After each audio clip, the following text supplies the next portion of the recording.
ban atom chu thang gim nei chu a e that pa ameleng vai ta chu apan pi ding ni hem koi ma ta lo o ka tha gao chu a sun le zanin ka legin nan that pa na tho lai mel nge chu mi te mu si pa then thi san lo na hi chu ke ding na them chan na chu a he mai lu na lung le kalvar thang ato leng vai ka ogin athong chu thanga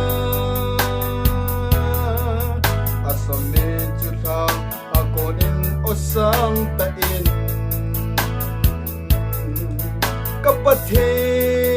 kapathen idia nei da tha ham o ka tha gao chu a sun le zanin ka lengin na that pa na tho lai mel nge chu mi te mu si pa ten ti san lo na chu hi chu ke ding a them chan na chu a he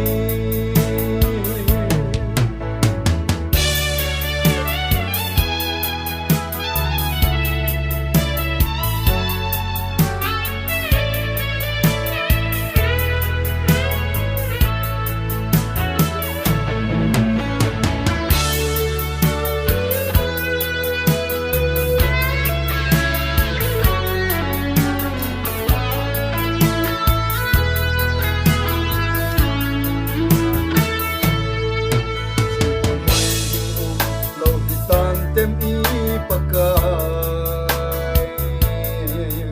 i dinga dang cha hin tem ei that pa o ka tha gao ke ma in ka hil chen thei ko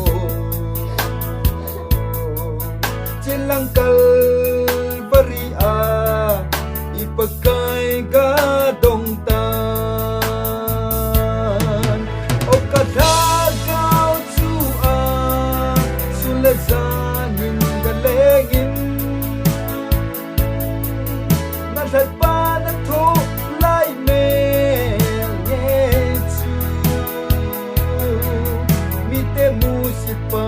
them thi san lo na chu hi chu ke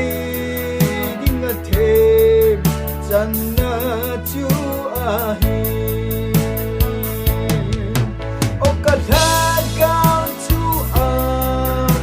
le zanin ka legin